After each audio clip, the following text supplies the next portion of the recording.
السلام علیکم ورحمۃ اللہ وبرکاتہ۔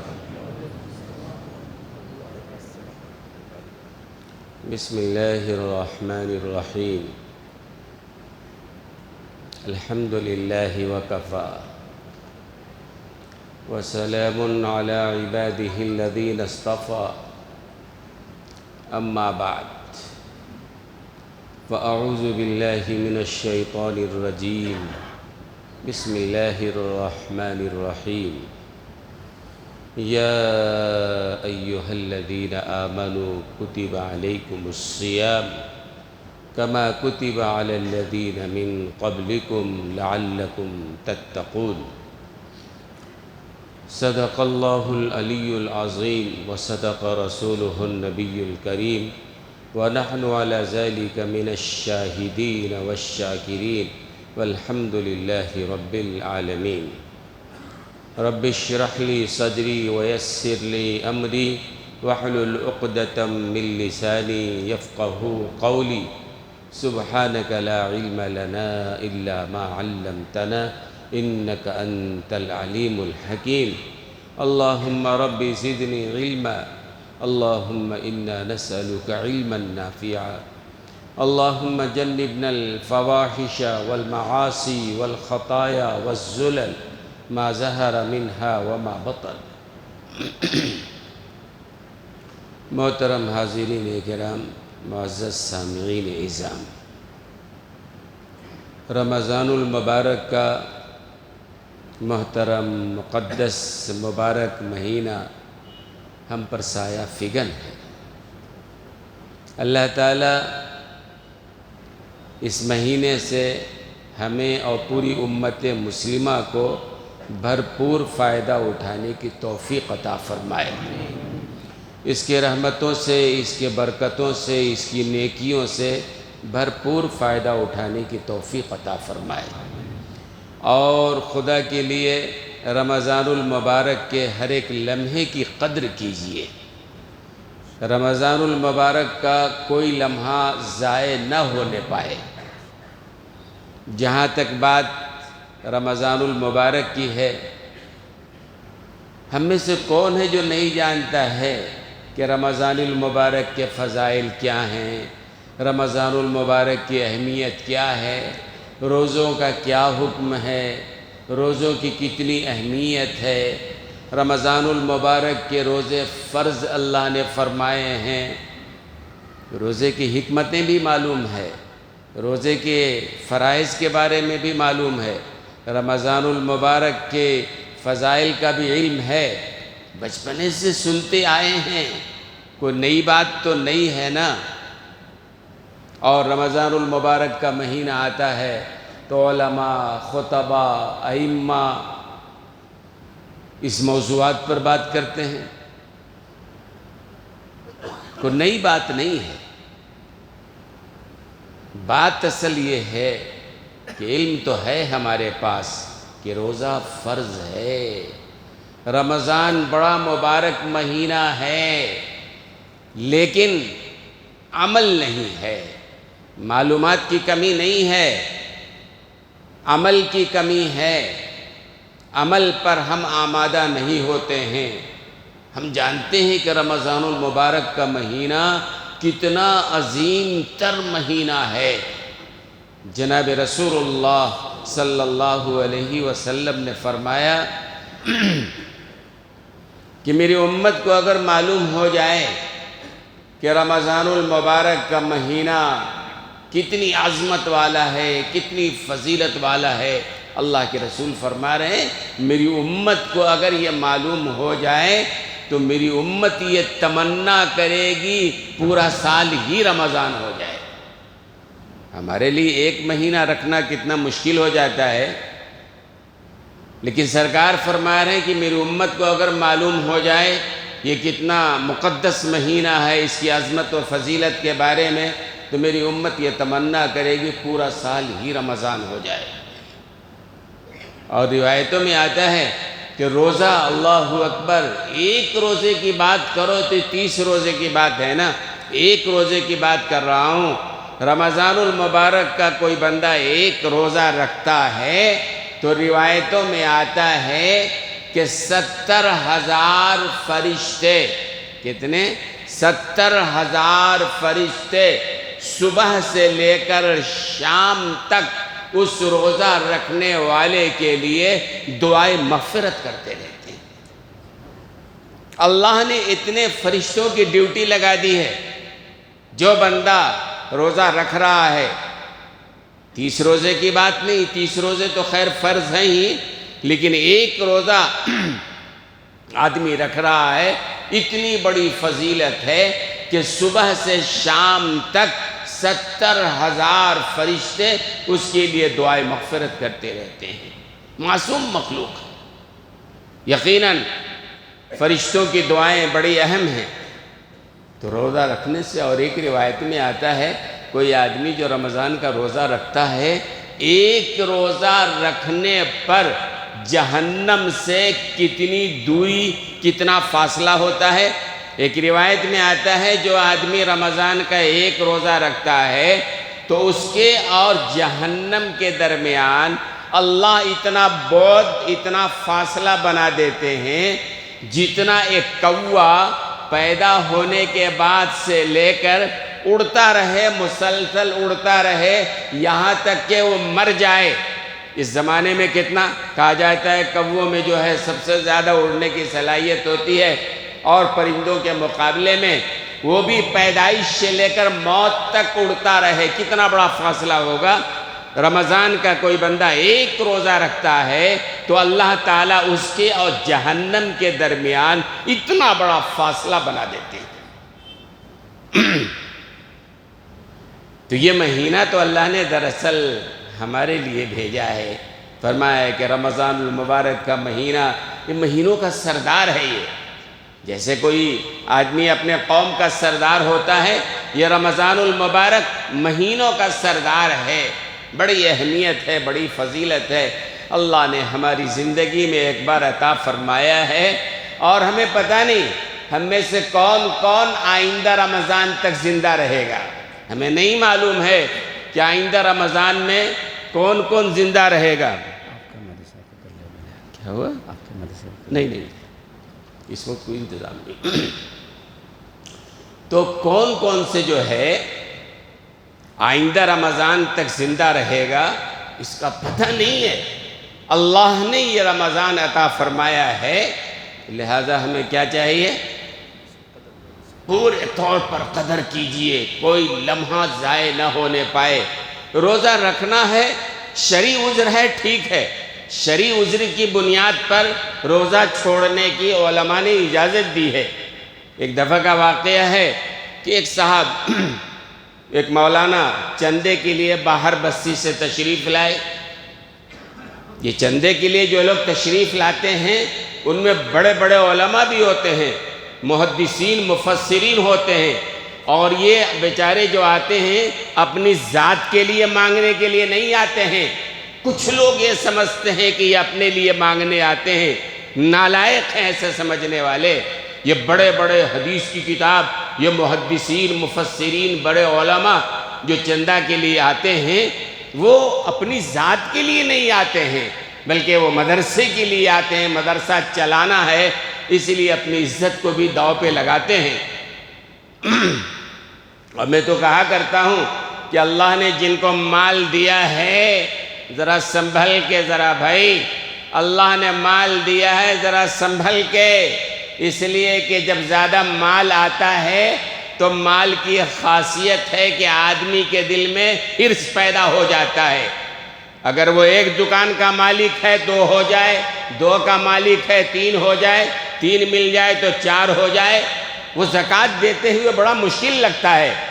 حق تو یہ تھا کہ اللہ نے پیسہ دیا ہے، ہماری ذمہ داری ہے، جن کو اللہ نے مال دیا ہے وہ خود مدارس میں جا کے پہنچا کے آتے، وہ خود غربا کے پاس جاتے، غریبوں کو ڈھونڈتے اپنے محلوں میں، اپنے دوستوں میں، اپنے رشتہ داروں میں، اپنے جاننے والوں میں، اور خود مدرسے پہنچ کر زکوٰۃ کی رقم دے کے آتے ہیں۔ اور حدیث میں آتا ہے خدا کی قسم ایک ایسا زمانہ آنے والا ہے تم زکوٰۃ لے کے گھومتے رہو گے، کوئی زکوٰۃ لینے والا نہیں ہوگا۔ تو یہ ان علماء کا احسان ہے جو آپ کے دروازے پہ آ جاتے ہیں چندہ لینے کے لیے، آپ کا بوجھ ہلکا کر رہے ہیں۔ بات سمجھ میں آ رہی ہے نا؟ وہ چندہ ورنہ آپ کا کام تھا، آپ کی ذمہ داری تھی، آپ جا کے پہنچائیں۔ یہ بڑے بڑے علماء آتے ہیں، بعض پیسے والے، بڑے مغرورانہ انداز، بڑے بول، پھر آتے رہنا، آج آ جائیے، کل آ جائیے، پرسوں آ جائیے۔ ان کے علم کی قدر نہیں، ان کے عالم ہونے کی قدر نہیں۔ اللہ معاف فرمائے، ایسا مت کرنا اللہ کے لیے، ورنہ یاد رکھو مثالیں تو ہیں نا۔ حضرت ثعلبہ، وہ ثعلبہ، اللہ اکبر، وہ ثعلبہ جس کی ہلاکت، ثعلبہ کے بارے میں آتا ہے رسول اللہ صلی اللہ علیہ وسلم کے پاس آئے اور کچھ غریب تھے، یا رسول اللہ دعا فرما دیجئے مالدار ہو جاؤں۔ اللہ کے رسول نے دعا فرما دیا، اور اس زمانے کا مالدار ہوتا تھا جس کے پاس مویشی زیادہ ہو، اونٹ زیادہ، گائے زیادہ، بکریاں زیادہ، وہ اصل مالدار ہوتا تھا۔ لہذا بکریاں تھی، برکت آئی، مدینے کا باڑا تنگ پڑ گیا، باہر چلے گئے۔ اب مسجد نبوی میں کبھی کبھی آنے لگے، اور ذرا تنگ پڑ گئے، اور دور چلے گئے، جمعہ بھی آنا بند ہو گیا۔ رسول اللہ نے پوچھا بھئی کیا حال ہے ثعلبہ کا؟ ساتھیوں نے کہا یا رسول اللہ ان کا مال بہت ہو گیا ہے، ان کو فرصت ہی نہیں ہے یہاں آ کر نماز پڑھنے کی، وہیں اپنے باڑے میں پڑھ لیتے ہیں نماز۔ اللہ کے رسول نے فرمایا ویحک ثعلبہ، ویحک ثعلبہ، تو تباہ و برباد ہو گیا۔ اس کے کسی رشتہ دار نے خبر دیا، اور پھر اللہ کے رسول نے زکوٰۃ کی آیت جب اتری، کہا بھئی زکوٰۃ آ کے ادا کرو، انکار کر دیا دینے سے، یہ تو جزیہ ہے۔ اللہ کے رسول صلی اللہ علیہ وسلم، اللہ اکبر، ہلاکت، تباہی، بربادی۔ پھر حضرت ابوبکر صدیق کے زمانے میں لے کے آیا، اللہ کے رسول نے انکار کر دیا تھا، صدیق اکبر نے بھی انکار کر دیا، عمر ابن خطاب کے زمانے میں بھی زکوٰۃ لے کر آیا ہے ثعلبہ، لیکن انہوں نے بھی انکار کر دیا کہ رسول اللہ کے زمانے میں تم نے نہیں دیا، ابوبکر صدیق کے زمانے میں نہیں دیا، انہوں نے جب نہیں لیا تو ہم کیا لیں گے؟ تو آدمی کی سوچ یہ بدل جاتی ہے۔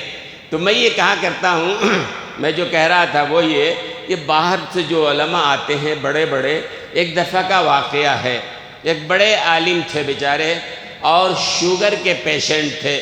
اب شوگر کے بھی پیشنٹ ہیں اور مسافر بھی ہیں، باہر سے آئے ہیں، گھر تو نہیں ہے کہ گھر میں کھانا کھا لیں گے، اب اگر کھانا ہے تو ہوٹل میں جانا ہے، رمضان المبارک کا زمانہ ہے، اور ان کا شوگر ڈاؤن ہو رہا ہے، شوگر والے کو پتہ چل جاتا ہے شوگر ڈاؤن ہو رہا ہے، پریشان ہو گئے، کیا کروں بھائی؟ اگر ہوٹل میں کھانے گئے، قوم دیکھے گی، کہے گی دیکھو مولوی صاحب رمضان میں کھانا کھا رہے ہیں، گھر تو ہے نہیں، ہم جائیں کہاں؟ اور مرض ایسا ہے کہ شوگر ڈاؤن ہو رہا ہے، آدمی کوما میں چلا جائے۔ لہذا ان کے سمجھ میں بات آئی، خود مسجد کے امام کے پاس گئے، چونکہ امام عالم میں مسئلے کو جانتا ہے۔ انہوں نے جا کے امام صاحب سے کہا مولوی صاحب صورتحال ہے، میں مسافر بھی ہوں اور شوگر پیشنٹ ہوں، میرا شوگر ڈاؤن ہو رہا ہے، مجھے کھانا کھانا ہے، یہاں قریب میں ہوٹل بھی نہیں دکھ رہا ہے، اور اگر چوک میں ہوٹل میں چلے بھی گئے تو لوگ دیکھنے والے کہیں گے کیا ہوا، کیا کیسے؟ ان امام صاحب نے کہا کیونکہ مسئلے کو جانتے تھے، آپ ہمارے گھر چلیے۔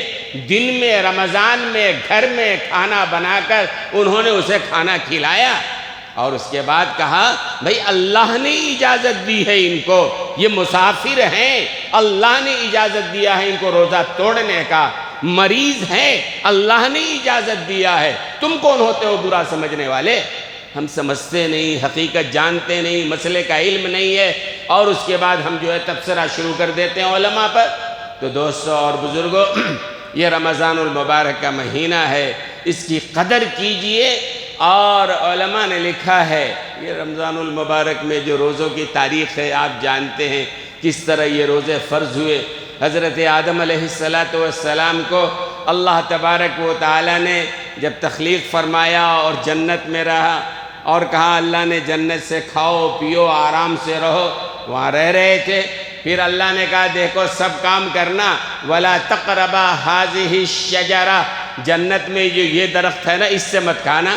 حضرت آدم علیہ السلام، شیطان تو اس وقت سے لگا ہوا ہے نا پیچھے، لہذا اس نے اکسانا شروع کیا کہ بھئی یہ درخت ہے، اللہ نے منع کیا ہے، اگر کھا لو گے تو ہمیشہ جنت میں رہ جاؤ گے، حالانکہ نہیں کھاتے تو ہمیشہ رہتے۔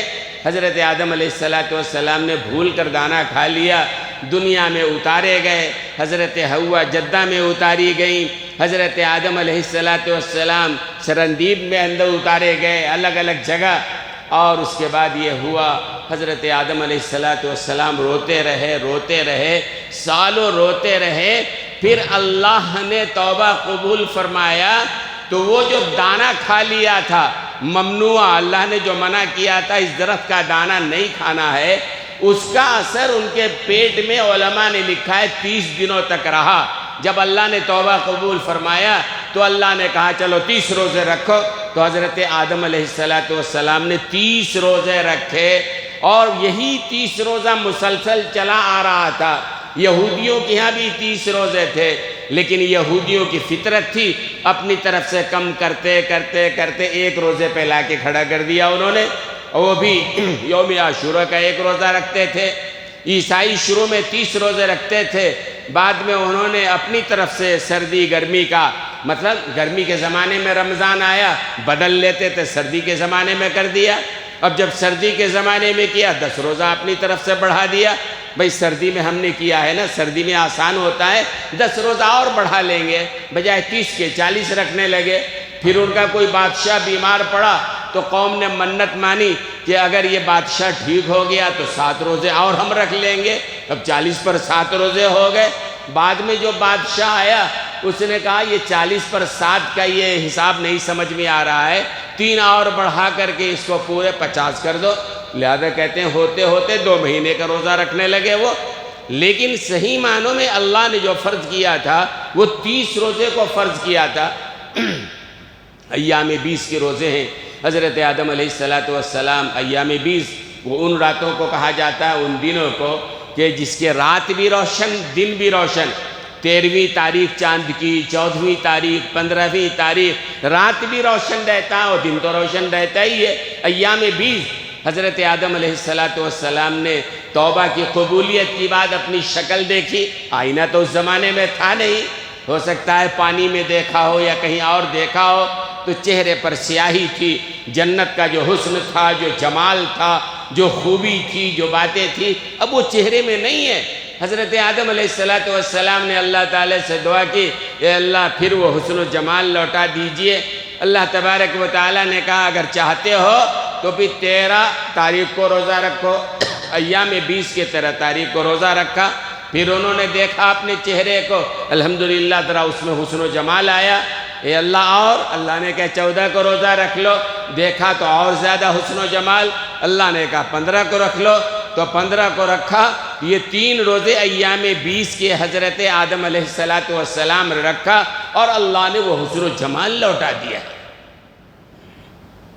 روزہ ہمارا ایمان ہے، ہمارا یقین ہے کہ شریعت نے جتنے بھی احکام ہمارے لیے لازم کیے ہیں اس میں ہمارا فائدہ ہی ہے، یقین ہے، سمجھ میں آئے نہ آئے۔ نماز شریعت نے کہا ہمارا فائدہ ہے، روزہ ہمارا فائدہ ہے، زکوٰۃ میں ہمارا فائدہ ہے۔ شریعت کے جتنے احکامات ہیں اس میں بندے کا ہی فائدہ ہے۔ یہ روزہ ہے، اللہ اکبر، یہ روزہ جو ہے نا بڑے فوائد ہیں۔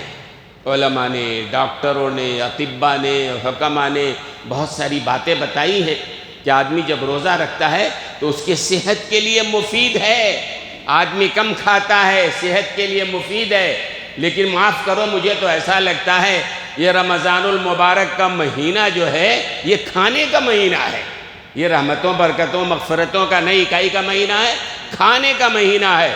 یقین نہ آئے تو آپ جا کے دسترخوان پہ دیکھو، جا کے بازاروں میں دیکھو، ایسے ایسے پکوان، ایسے ایسے کھانے مل جائیں گے سال بھر جن کا نام و نشان نہیں ہوتا ہے۔ سال بھر وہ کھانے نہیں ملیں گے آپ کو، لیکن رمضان میں ہوٹلوں میں جا کے دیکھو، آپ کہیں گھر پہ اپنے دسترخوان پہ دیکھو، ایسی ایسی چیزیں مل جاتی ہیں کہ پورے سال نہیں۔ اور آدمی جب کھاتا ہے تو کیا ہوتا ہے؟ ظاہر سی بات ہے جب بہترین بہت ساری چیزیں کھائے گا، دبا کے کھائے گا، پھر اس کے بعد تراویح پڑھنا بھی مشکل ہو جائے گا۔ آدمی جب زیادہ کھائے گا، ایسے ہی آدمی سحری میں دبا کے کھائے گا، فجر کی نماز پڑھنا مشکل ہے۔ افطار میں زیادہ کھا رہا ہے، تراویح پڑھنا مشکل ہے نا؟ تو ہم نے رمضان کو صحیح معنوں میں کھانے کا مہینہ بنا لیا ہے، ہم نے رمضان کو سونے کا مہینہ بنا لیا ہے۔ روزہ رکھ لیا ہے، کام تو ہوتا نہیں، چلو سو جاؤ۔ اور آپ کو یقین نہ آئے تو آپ جا کے دیکھیے، گھروں کا تو حال نہیں معلوم، آپ کو اپنے گھر کا حال معلوم ہوگا، مسجدوں میں جا کے دیکھیے کہ ظہر کے بعد سونے والے کتنی بڑی تعداد لوگوں کو مل جائیں گی، وہ ظہر سے لے کے عصر تک سو کے ٹائم پاس کرتے ہیں۔ تو یہ رمضان سونے کا مہینہ آ گیا ہے اور رمضان کھانے کا مہینہ آ گیا ہے۔ ہاں عذر ہو تو چونکہ وہ عالم جو باہر سے آئے تھے عالم تھے، ایک عالم سے انہوں نے کہا کہ بھائی ہوٹل میں کھائے تو دنیا کیا کہے گی، کچھ نہیں کہنا چاہیے۔ آپ اگر کسی مسلمان کو دیکھ رہے ہیں ہوٹل میں کھا رہا ہے، ظاہر سی بات ہے عذر شرعی، یہ اور بات ہے کہ ہم کو مسئلے کا علم بھی نہیں ہے، ہم مسئلہ نہیں جانتے ہیں، برسوں سے روزہ رکھ رہے ہیں، رمضان آ رہا ہے، لیکن روزے کے مسائل ہم نے نہیں معلوم کیے۔ روزہ کن چیزوں سے فاسد ہو جاتا ہے، روزہ کس وجہ سے مکروہ ہو جاتا ہے، بہت ساری چیزیں ہیں، روزہ ٹوٹ جاتا ہے، آدمی بھوکے پیاسے ہے۔ ابھی کچھ سالوں پہلو کی بات ہے، ایک نوجوان آ کے عصر کے وقت کہہ رہا ہے کہ ہم فجر کے بعد میاں بیوی سوئے تھے، بیوی سے ملے تھے، روزہ تو ہمارا نہیں ٹوٹا ہے۔ اس بیچارے کو اتنی موٹی بات نہیں معلوم ہے، عصر تک وہ روزے سے ہے، بھوکا پیاسا ہے، اور کہہ رہا ہے صبح بیوی سے ملا تھا، روزہ تو نہیں ٹوٹا ہے۔ ایسے بہت سارے مسائل ہیں، ہمارے بہت سارے لوگ ہیں۔ بھائی آپ جانتے ہیں نا، اگر ڈرائیونگ نہیں آتی ہے تو گاڑی چلا سکتے ہیں، ہے نا؟ ڈرائیونگ آنا بھی چاہیے اور لائسنس بھی چاہیے۔ ڈرائیونگ سیکھا بھی ہو آپ نے، بغیر سیکھے ہوئے تو کوئی گاڑی چلا ہی نہیں سکتا ہے، اور سیکھنے کے بعد بھی لائسنس چاہیے تب گاڑی چلا سکتے ہیں آپ۔ روزے کا مسئلہ یہ ہے کہ ہم نے روزے کو سیکھا ہی نہیں، ہم نے علماء سے پوچھا ہی نہیں، بس ہم نے سمجھ لیا ہے صبح شام تک بھوکا رہنے کا نام ہے۔ بہت سارے لوگوں کے روزے ٹوٹ جاتے ہیں، فاسد ہو جاتے ہیں، ان کو پتہ ہی نہیں ہوتا ہے۔ اس لیے روزے کے مسائل سیکھنے کا بھی زمانہ ہے، روزے کے مسائل سیکھیے کہ روزے میں کیا ہے، کیا چیزیں ہیں، کیا چیزیں مکروہ ہیں، کیا چیزیں مکروہ نہیں ہیں، تو روزے کے مسائل کو بھی آپ سیکھیں۔ 4 باتیں میں کہتا ہوں، وقت بھی کم ہے بہرحال، کہ رمضان المبارک میں آپ 4 کام بڑے اہتمام کے ساتھ کریں۔ روزہ فرض ہے، روزہ رکھنا ہے۔ ہاں کوئی عذر شرعی ہے، ڈاکٹر نے کہہ دیا ہے، معتبر ڈاکٹر ہے، یا آپ جانتے ہیں کہ ہم روزہ نہیں رکھ سکتے ہیں، وہ بات الگ ہے، لیکن ویسے نہیں چھوڑنا چاہیے۔ دکان میں کیسے کام ہوگا، اور محنت کا کام ہے، آفس میں دن بھر کیسے ہوگا، یہ ہم نے رمضان المبارک کو تو تجارت کا مہینہ بھی بنایا ہوا ہے نا، کہ رمضان المبارک میں ہماری دکانیں بھی بہت چلتی ہیں، کمائی بہت ہوتی ہے، تو دکان چلانا ہے تو روزہ رکھنا مشکل ہے۔ ظاہر سے ان بنیادوں پہ روزہ توڑنا جائز نہیں ہے، اور اللہ کے رسول نے فرمایا بلا عذر شرعی کے کوئی بندہ اگر ایک روزہ رمضان کا چھوڑ دیتا ہے، بدلے میں چاہے پوری زندگی رکھے لیکن اس کا بدل نہیں ہو سکتا ہے۔ یعنی شرعی طور پر بدل مان لیا جائے، لیکن جو انوارات، جو برکات رمضان کے روزے میں ہیں تو بلا وجہ روزہ نہ چھوڑا جائے، اور روزہ رکھیں۔ روزے کے آداب ہیں، ہر کام کی کا آداب ہوتے ہیں نا، ادب کے ساتھ کرو گے اگر تو فائدہ ہوگا۔ مثال کے طور پر روزہ صرف پیٹ کا روزہ نہیں ہوتا ہے، روزہ صرف پیٹ کا نہیں ہے، ہم نے کھانا چھوڑ دیا، ہم نے پینا چھوڑ دیا، بلکہ آداب اس کے ہیں۔ روزے کے آداب میں ایک ادب یہ ہے کہ آدمی اپنے آنکھوں کا بھی روزہ رکھے، آدمی اپنے زبان کا بھی روزہ رکھے، آدمی اپنے کان کا بھی روزہ رکھے، آدمی اپنے دماغ کا بھی روزہ رکھے۔ کان کا روزہ کیا ہے؟ ظاہر سی بات ہے، کسی کی غیبت مت سنو، کسی کی برائی مت سنو، غیبت کرنا بھی حرام، غیبت سننا بھی حرام، بری باتیں مت سنو، گانے مت سنو، جو چیز حرام ہے اس کو مت سنو۔ کانوں کی حفاظت کرو اپنے آپ، ایسی آنکھوں کی حفاظت کرو۔ آنکھوں کے بارے میں آتا ہے، روایت میں ہے النظر سہموم مسموم من سہام ابلیس، کہ یہ نظر جو ہے نا یہ ابلیس کے تیروں میں بڑا خطرناک تیر ہے، یہ ایسا تیر ہے بڑا خطرناک ہے، بڑا زہریلا ہے۔ اور نظر کے ذریعے ہی سارا مسئلہ ہوتا ہے۔ نظر کی حفاظت کرو۔ روزہ رکھا ہے تو روزے کا ایک ادب یہ ہے کہ اپنے نظر کی حفاظت کرو۔ ایسے ہی روزہ رکھا ہے تو زبان ادب ہے، زبان کا بھی روزہ رکھو۔ مطلب یہ ہے کہ بولنے سے پہلے سوچو ہم کیا بولنے جا رہے ہیں، اللہ کے پاس جواب دینا پڑے گا۔ ہمارے کندھوں پہ جو فرشتے بیٹھے ہیں نا وہ نوٹ کرتے چلے جا رہے ہیں۔ اور ایک روایت میں اللہ کے رسول نے فرمایا جو بندہ دو چیزوں کی ضمانت لے لے میں اس کے لیے جنت کی ضمانت لیتا ہوں۔ اللہ کے رسول نے فرمایا جو بندہ دو چیزوں کی ضمانت دے میں اس کے لیے جنت کی ضمانت دیتا ہوں۔ فرمایا وہ جو دونوں جبڑوں کے درمیان ہے یعنی زبان، اور وہ جو دونوں ٹانگوں کے درمیان ہے یعنی شرمگاہ، تو زبان کی ضمانت کو اگر دیتا ہے تو اللہ کے رسول نے جنت کی ضمانت دیا ہے۔ اور حضرت عقبہ ابن عامر رضی اللہ تعالی عنہ نے جناب رسول اللہ صلی اللہ علیہ وسلم سے یہ پوچھا تھا من نجات یا رسول اللہ، یا رسول اللہ نجات کیسے ہوگی؟ یہ آج کی بات نہیں ہو رہی ہے، 1400 سال پہلے کی بات ہو رہی ہے۔ صحابی ہیں پوچھ رہے ہیں نجات کیسے ہوگی؟ تو اللہ کے رسول نے فرمایا 3 کام کرو۔ ان 3 کاموں میں پہلا کام یہ تھا املک علیک لسانک، اپنی زبان پہ کنٹرول رکھو، زبان کو قابو میں رکھو۔ آج ہماری زبان قابو میں نہیں ہے، جس کے بارے میں جو چاہا بکتے رہتے ہیں۔ کہیں غیبت کر لیا، کہیں جھوٹ بول لیا، کہیں چغل خوری کر لی، کہیں کچھ، یہ سب حرام ہیں۔ اللہ کے بندے کیسا روزہ رکھا ہے؟ کھانا پینا جو حلال تھا وہ چھوڑ دیا ہے، اور یہ چیزیں جو پہلے سے حرام تھی روزہ رکھ کے اور اس کا استعمال کر رہے ہو۔ تو رمضان المبارک میں روزے کا ادب یہ ہے۔ اور ایک روایت میں ہے اللہ کے رسول نے فرمایا 4 کام کثرت سے کرو، 4 کام کثرت سے کرو۔ یہ رمضان کا مہینہ اللہ کا مہینہ ہے نا، شعبان و شہری رمضان و شہر اللہ، کہ رمضان اللہ کا مہینہ ہے۔ لہذا علماء نے لکھا ہے اس مہینے میں کثرت سے کلمہ طیبہ کا ورد کرو۔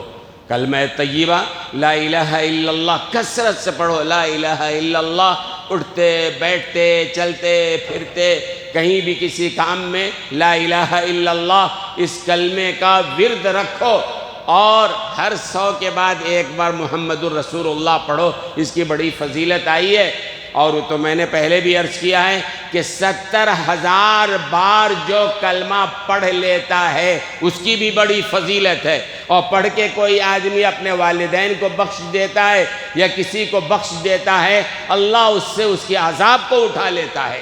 تو رمضان المبارک کے مہینے میں کثرت سے آپ لا الہ الا اللہ لا الہ الا اللہ پڑھیں۔ اور دوسرا کام یہ کریں استغفار، استغفر اللہ کے سامنے استغفار کیجئے، توبہ کیجئے۔ گزشتہ جمعہ میں نے تفصیل سے عرض کیا ہے۔ اور تیسرا کام یہ کیجئے کہ دعائیں کثرت سے مانگیے۔ کس چیز کی دعا مانگے؟ تو خاص طور سے رمضان المبارک میں نسألک الجنہ ونعوذ بک من النار، اے اللہ جنت دے دیجئے، اس سے بڑی کوئی کامیابی نہیں ہے۔ اے اللہ جہنم سے بچا لیجئے، اس سے بڑھ کے کوئی کامیابی نہیں ہے۔ تو 2 چیزیں مانگیے، اے اللہ جنت عطا فرما دیجئے اور جہنم سے حفاظت فرما لیجئے۔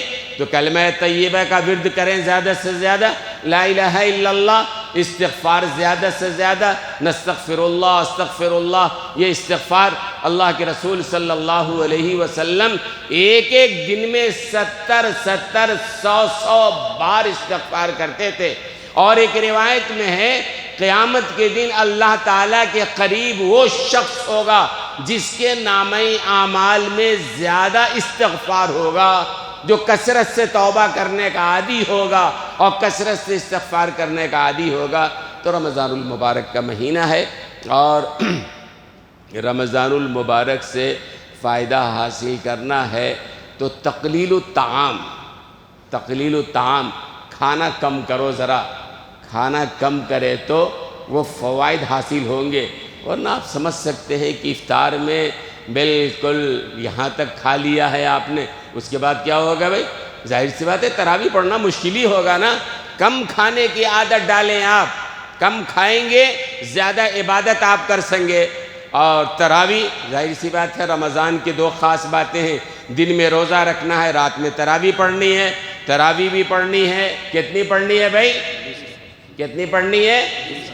الحمدللہ کسی نے نہیں کہا مولانا حرم میں 10 ہو رہی ہے آپ 20 پڑھوا رہے ہو، کوئی ایسا تو نہیں ہے کہنے والا کہ حرم میں 10 تراوی ہو رہی ہے۔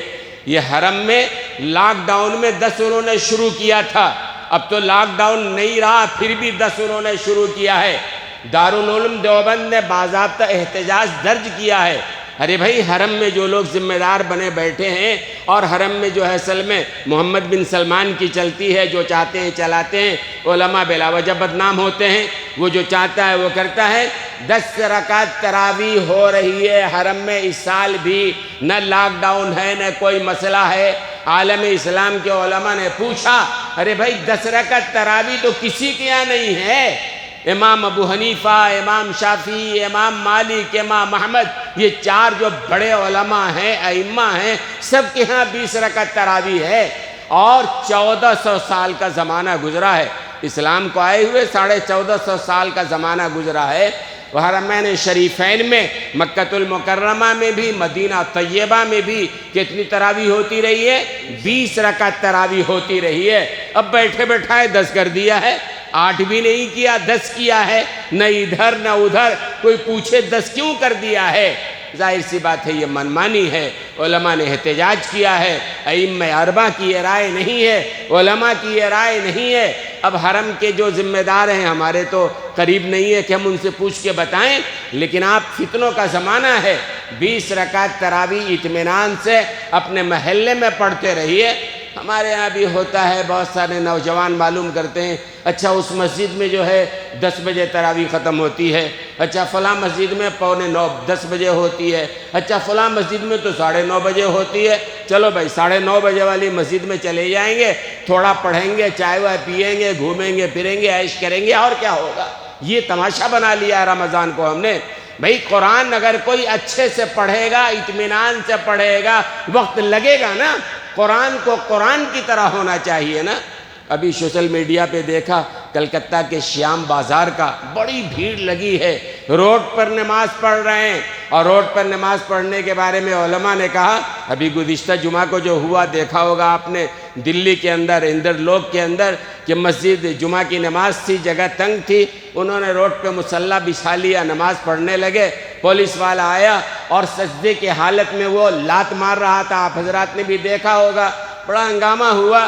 تو یقینی طور پر یہ نہایت بری بات ہے، اور کوئی اس کی اجازت نہیں دیتا کہ سجدے کی حالت میں کسی کو مارا جائے، لات مارا جائے، لیکن ہماری بھی ذمہ داری ہے، ہم بلا وجہ کیوں روڈ پہ پڑھنے چلے جائیں؟ بھائی چلو بعد میں پڑھ لیں گے، ہو سکتا ہے، جب ممنوع ہے چھوڑو ہٹاؤ، ہم کو سوچنا چاہیے کہاں پڑھنا ہے کہاں نہیں پڑھنا ہے۔ اپنی طرف سے اگر ہم شروع کریں گے تو ہماری بھی ذمہ داری ہے۔ آج کے حالات میں ہمیں سوچنا پڑے گا ہمیں کیا کرنا ہے کیا نہیں کرنا ہے، بلا شبہ وہ جو کر رہے ہیں غلط ہے۔ تو تراویح کا مسئلہ ایسے ہی ہے، تو شیام بازار میں دیکھا ہم نے بڑی بھیڑ ہے، اور جو تراویح حافظ صاحب پڑھا رہے ہیں انتہائی غلط تراویح، یعلمون تعلمون اس طرح کے وہ تراویح پڑھ رہے ہیں۔ لوگوں نے بڑا تبصرہ کیا، کاش اتنا بڑا مجمع ہے اور سوشل میڈیا پہ آ رہا ہے، کاش حافظ صاحب بھی صحیح پڑھنے والے ہوتے تاکہ غیر قوم بھی قرآن کو سن کر متاثر ہوتا، یہ ہے قرآن۔ لیکن وہ پڑھنے والا، آج ہم کس حافظ صاحب کو ترجیح دیتے ہیں؟ جلدی پڑھنے والے حافظ صاحب بہت اچھا پڑھتے ہیں۔ بھائی تم کو معلوم کیا ہے؟ قرآن جو ہے تجوید والی کتاب ہے، اور تجوید کے ساتھ پڑھنا چاہیے، اور آدمی غنہ اخفا کے ساتھ پڑھے گا تو وقت تو لگے گا نا بھائی۔ ہم ڈھونڈتے ہیں ایسی مسجد جہاں جلدی نماز ہو جائے، جلدی نماز کے چکر میں وہ سارا قرآن کا سننا۔ تو رمضان المبارک اور قرآن سے تو بڑا رشتہ ہے نا بھائی۔ تو تراویح بہرحال پابندی کے ساتھ پڑھیں گے انشاءاللہ۔ تو تراویح پڑھنا ہے، اور تراویح پڑھنے کے لیے بھی اس مسجد کا انتخاب کیجئے جس مسجد میں اطمینان سے قرآن پڑھا جائے۔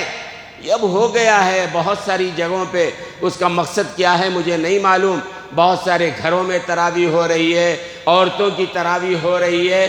اللہ اکبر! رسول اللہ صلی اللہ علیہ وسلم نے حضرت ام حمید ساعدیہ صحابیہ ہیں، بخاری میں روایت موجود ہے، حضرت ام حمید ساعدیہ صحابیہ نے رسول اللہ صلی اللہ علیہ وسلم سے خود پوچھا تھا، یا رسول اللہ صلی اللہ علیہ وسلم، ہماری یہ خواہش ہے آپ کی مسجد میں، مسجد نبوی میں، جہاں ایک کا 50,000 ثواب، ہم نماز پڑھنا چاہتے ہیں، آپ کی امامت میں، آپ کے اقتداء میں، صحابہ کی جماعت میں۔ اللہ کے رسول نے فرمایا کہ ام حمید، تمہارا میری مسجد میں میرے پیچھے صحابہ کی جماعت میں پڑھنے کے مقابلے میں تمہارے گھر میں پڑھنا افضل ہے۔ بہت سارے لوگ عورتوں کو جمع کر رہے ہیں گھروں کے اندر، اور عورتوں کی تراویح، ارے شریعت نے ان کے لیے رکھا ہی نہیں ہے، وہ اپنے گھر میں تراویح پڑھیں، عورتیں اپنے گھر میں تراویح پڑھیں وہ، اور تراویح کے بعد وہیں بیٹھ کے قرآن پڑھ لیں۔ یہ کوئی ضروری نہیں ہے کہ گھروں میں، محلوں میں انتظام کیا جائے۔ اور کئی لوگ ایسے ہیں جو 6 دن کی تراویح رکھتے ہیں، 3 دن کی تراویح رکھتے ہیں، یہ سب قرآن کے ساتھ ظلم ہے۔ 6 دن کی جو تراویح ہوگی نا، ظاہر سی بات ہے آپ بھی جانتے ہیں کیسا پڑھے گا، میں حافظ ہوں، جانتا ہوں کہ 6 دن میں جو تراویح ہوتی ہے، پڑھنے والے پہ ایک سوار رہتا ہے، کسی طرح ختم کرنا ہے۔ اور سننے والے کیا کرتے ہیں؟ کبھی پیچھے بیٹھ کے آپ دیکھو، سننے والے آرام سے بیٹھے رہیں گے، امام صاحب پہلی رکعت میں جب رکوع میں جائیں گے، وہ بھاگ کر کے آ کے شامل ہو جاتے ہیں۔ آپ کو اگر دیکھنا ہو تو دیکھو، پہلی رکعت ذرا لمبی ہوتی ہے امام صاحب کی، جہاں یہ 2 روز 4 روز 6 روز میں تراویح ہوتی ہے، پہلی رکعت وہ لمبی کرتے ہیں، اور پیچھے لوگ جو ہیں وہ گپ شپ میں، چائے وائے میں لگے رہتے ہیں، اور پہلی رکعت کے رکوع میں گئے، دھپ دھپ کر کے پورا مسجد شور، لوگ بھاگ بھاگ کے وہ رکعت میں شامل ہو رہے ہیں۔ یہ تو قرآن کی بے حرمتی ہو رہی ہے نا بھائی۔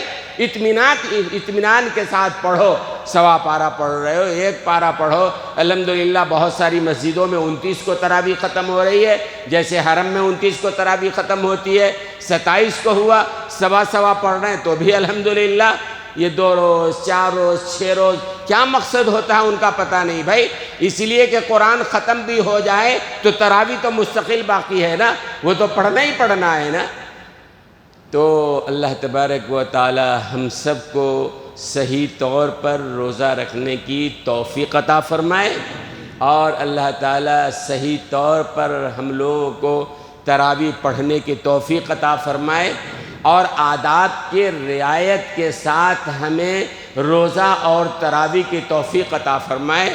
اللہ تبارک و تعالی ہم سب کی مغفرت فرمائے، اور رمضان المبارک سے بھرپور فائدہ اٹھانے کی توفیق عطا فرمائے۔